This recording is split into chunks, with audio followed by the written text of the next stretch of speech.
जब ये फीडबैक लेते हैं तो हमें सबसे बड़ी प्रॉब्लम ये आती है, सर सिलेबस बहुत ज़्यादा होता है, टाइम थोड़ा होता है, तो हम तो बड़ी मुश्किल से वो सिलेबस ही कवर अप करवा पाते हैं। वो भी बाज़ दफ़ा नहीं होता। हम वो कहते हैं टीचर को कि बेटा ये होमवर्क है, ये करके लाना, हम डायरी पे लिख देते हैं। तो मैं ये समझता हूँ कि आप थोड़े टाइम में एक और काम कर सकते हैं।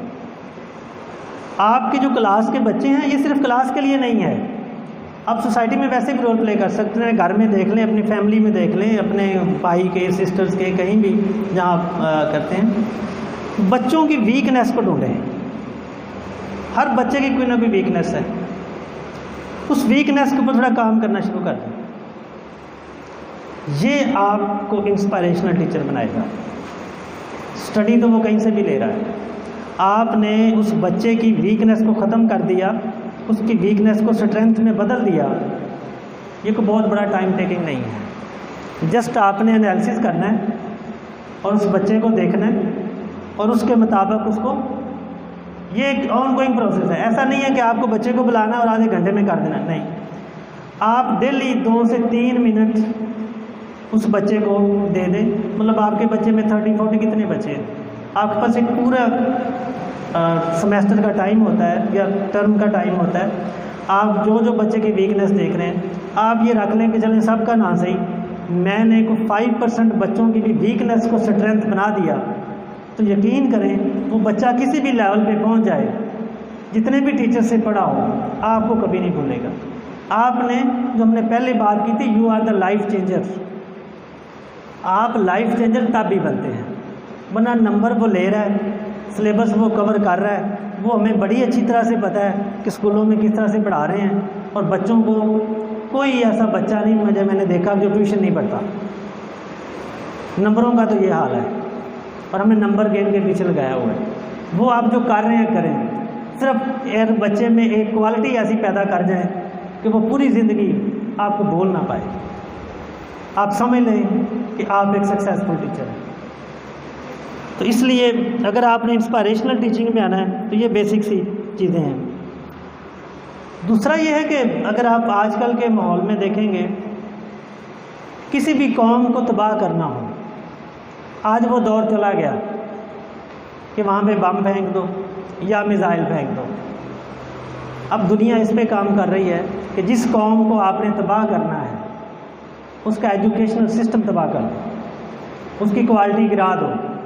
उससे क्या होगा, जो पेशेंट्स होंगे ना आपके मुआशरे के, वो डॉक्टरों के हाथों में मरेंगे, और जो बिल्डिंग्स होंगी वो इंजीनियर्स जिनके आपने हवाले की हुई हैं उनके सामने गिरेंगी। तो जो आपका पैसा जिसके लिए इतनी तोगोदो हो रही है, वो जो आपके मुल्क के अकाउंटेंट्स बैठे हैं ना, वो उनके हाथों में तबाह हो जाएंगे, आप तक नहीं पहुंचेंगे। तो इन तीनों चीज़ों को आप देख लें कि हमारा मुल्क कहाँ स्टैंड करता है। हमारे मेडिकल सिस्टम का क्या हाल है। खुदा न खास्ता आप अगर किसी हॉस्पिटल में, स्पेशली प्राइवेट किसी हॉस्पिटल में फंस जाएं, तो जो हालात होते हैं हम सबको पता है। ये अनफॉर्चुनेट है। फोकस इसलिए नहीं होता कि ये हम पेशेंट बहुत तकलीफ़ में और उसको फ़ौरी से ठीक करना है। शर्त ये होती है कि पहले आप उनके अकाउंट में अमाउंट डिपॉजिट होगी तो फिर ट्रीटमेंट स्टार्ट होगा। इसका मतलब ये है कि जिसको हम सर्विस कह रहे थे, खिदमत वाला डिपार्टमेंट कह रहे थे, वो अब एक बिज़नेस है। तो जब इस तरह की चीज़ें आ जाएं तो इसका मतलब ये है कि आपका एजुकेशनल सिस्टम वो वाली नेशन तैयार नहीं कर रहा जो होना चाहिए। जो मॉरल वैल्यूज़ की हम बात कर रहे हैं वो नहीं है। आप देखते हैं ये कराची स्पेशली हमारे सामने है कि बिल्डिंगें गिरती हैं, कितनी फैमिलीज़ हैं जो बेचारों को निकलना भी नसीब नहीं होता और उसके अंदर वो दब जाती हैं। करप्शन का तो वैसे ही 3 साल से हम नारा सुन रहे हैं, इंसाफ अकाउंटेबिलिटी। उसके साथ साथ क्या हो रहा है, हालात बेहतर नहीं हो रहे, हालात पहले से भी बदतर ही हो रहे हैं। हर बंदा पैसा कर रहा है, फिर भी पैसा नहीं पूरा हो रहा। वजह क्या है कि हमारा एजुकेशनल सिस्टम, और एजुकेशनल सिस्टम की बुनियाद कौन रखता है, टीचर्स। मैं ये कहता हूँ कि मैं और आप में इतनी हमारे पास अथॉरिटी तो नहीं है कि हम एजुकेशन सिस्टम को चेंज कर दें, लेकिन हम जिन लोगों के साथ अटैच हैं उनकी ज़िंदगी में कुछ ना कुछ बेहतरी लाने की कोशिश ज़रूर कर सकते हैं।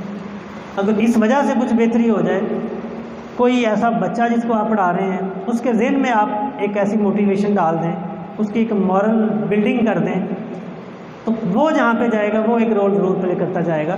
तो आपकी वो शम्मा ज़रूर जलती रहेगी और जो बात हमने की थी मुफीद इल्म, वो आपका हिस्सा डाल जाता है। तो अल्लाह ताला का निज़ाम बड़ा ज़बरदस्त है। मेरे से ये नहीं पूछा जाएगा कि वज़ीर आज़म क्या कर रहा था, मेरे से ये नहीं पूछा जाएगा कि ये लैस्को के ऑफिसर हैं, ये बड़ी करप्शन कर रहे थे। यही ब्यूटी है, अल्लाह ने मेरे पे जितना मुझे इख्तियार दिया है, मेरे से उसी बारे में पूछा जाएगा कि तेरे पास ये इख्तियार था, तूने क्या था। और बीइंग अ टीचर मैंने क्या रोल प्ले किया, कितने बच्चे जो मेरे स्टूडेंट्स हैं उनकी लाइफ में मैंने बेहतरी की है।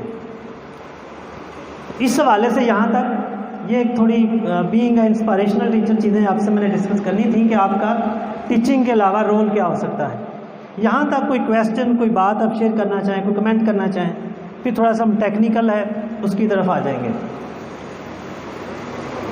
कोई बात ऐड करना चाहें, कोई कमेंट, कोई क्वेश्चन? जी जी, कंफ्यूज हो रही है जी। ओके। तो वहाँ पे एक बच्चा था 10th क्लास में ना, बड़ा शायर का बच्चा था, तो ज़रा किसी पास से छुट्टी काटने का रोना शुरू हो गया था। मेरे प्रिंसिपल ने मुझे टारगेट किया कि बच्चे को ना अपने जैसा बना लो, देखो कॉन्फिडेंस आ जाए और थोड़ा सा जो है ना बातचीत करना शुरू कर दो। 2-3 दिन मैंने उस बच्चे के साथ टाइम स्पेंड किया, 5 मिनट देख के 10 मिनट से पूछा कि प्रॉब्लम क्या है ना, बच्चा नहीं घबरा रहा है, बता नहीं रहा। एक दिन मैं भी तंग आ गई, मेरी बात मेरे से नहीं होता था, इसको मैं ठीक नहीं कर सकती। एक दिन मैं बिजी थी और रोता हुआ मेरे पास आया, टीचर जी मुझे पता बच्चे ने मारा था। तो मैं बजाय उसके जाके मैंने ऐसे ही बोल दिया, जाओ उसके फेस पे थप्पड़ लगाओ रोड में। तो वो चुपका नहीं खड़ा, टीचर मैंने कहा हाँ जाओ उसको थप्पड़ लगाओ जाके। तो वो बच्चा था पूरे स्कूल में सबसे तेज बच्चा था ना, उसके सामने टीचर जो है वो थोड़ा तरीके से बात करने। अभी बच्चा गया, क्योंकि मैंने उसको मुझसे बोला था कि अगर तुमने उसको लगाना तो मैंने मुझे 2-3 लगाना, मेरा नहीं पता। तो गया और उसने पूरी क्लास के सामने उसको थप्पड़ लगा दिया।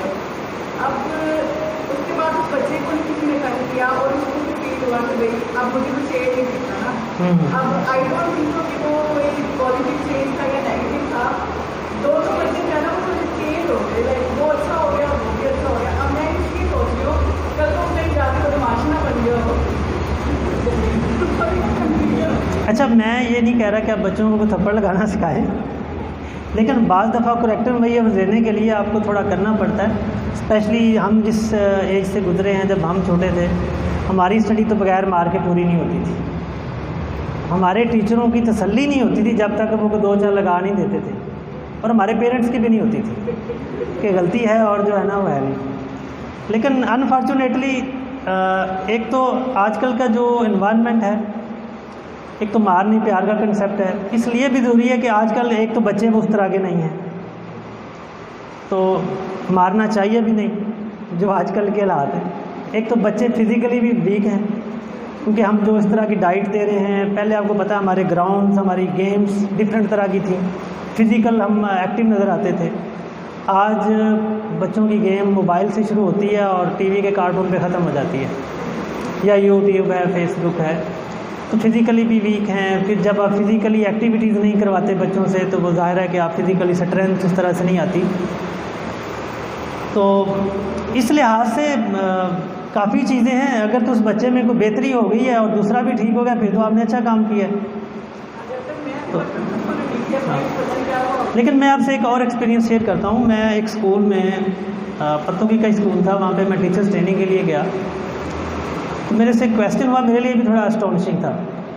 तो क्वेश्चन ये था कि एक टीचर कहती है कि सर 5th क्लास को वो पढ़ा रही थी, 5th क्लास का बच्चा था, कहती जी मैं उसको थप्पड़ लगाने लगी बच्चे को, तो बच्चे ने मेरा हाथ पकड़ लिया और इतनी ज़ोर से पकड़ा कि उसके नेल जो थे मेरे बाजू में, उसके निशान पड़ गए।